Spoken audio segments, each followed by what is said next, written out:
Құрметті әріптестер, Flippity.net платформасындағы ойынның түрі WordScramble ойынның ережесін түсіндіріп өтейін. Мына жерде көріп тұрғандарыңыздай, сөздегі әріптердің орны ауыстырып беріледі. Оқушы ойланып, алдыңғы сабақтарды еске түсіріп, әріптерді ретімен орналастырып сөз табады.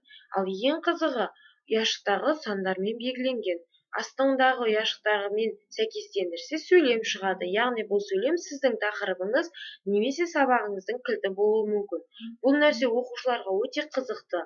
Егер де бұны қолмен жасасақ көп уақыт кетеді. Сондықтан уақытты тиімді пайдалану үшін біз браузерге кіріп, осы ойынды жасап көрейік. Flippity.net деп жазып аламыз. Алдыңғы тұрған сілтемені басамыз. Тілді ауыстырып аламыз орыс тіліне.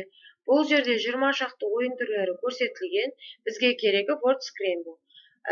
Астындағы батырмаға қарасақ, демонстрация және инструкция. Демонстрация ойынның қалай жасауға болатынын және не екенін көрсетеді. Инструкция ойынның ережесін түсіндіреді. Бірінші батырманы бастамыз. Этого шаблона. Бізге осындай терезе ашылады. Создать копияны басамыз. Бассақ, бізге автоматты түрде Google Excel'ге жіберіледі.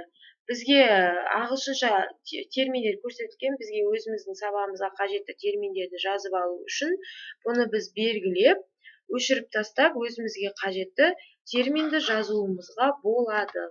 Менде сақтаулы тұр, мен оны алдын ала жазып алсаңыздар да болады, копировать етіп қоя саласыздар. Копировать ставить. Енді мына жерде ең соңғы сөзге қарасаңыздар, решетка берілген.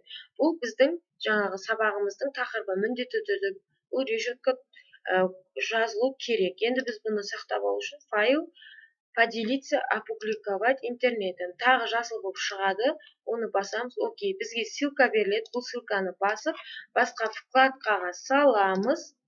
Бізге жаңағы жазған сөздеріміз шығады. Мына соның жанындағы Get the link here батырмасын басып, бұдан да біз ссылка алып аламыз, копировать, басқа вкладкаға саламыз, біздің жаңағы жазған сөздеріміз шыға келеді. Бұны біз орындарын ауыстыра беруге әріптерді, кілтті бассақ жауабы шығады, принтерді бассақ распечать етіп шығарып алуымызға болады, жауаптармен болмаса жауапсыз. Ең соңына қарасақ, бізде сілтеме берілген, осы сілтемені басып өзіміздің WhatsApp-ымызға, болмаса Gmail-ымызға аударып алып қолдана беруімізге болады. Рахмет.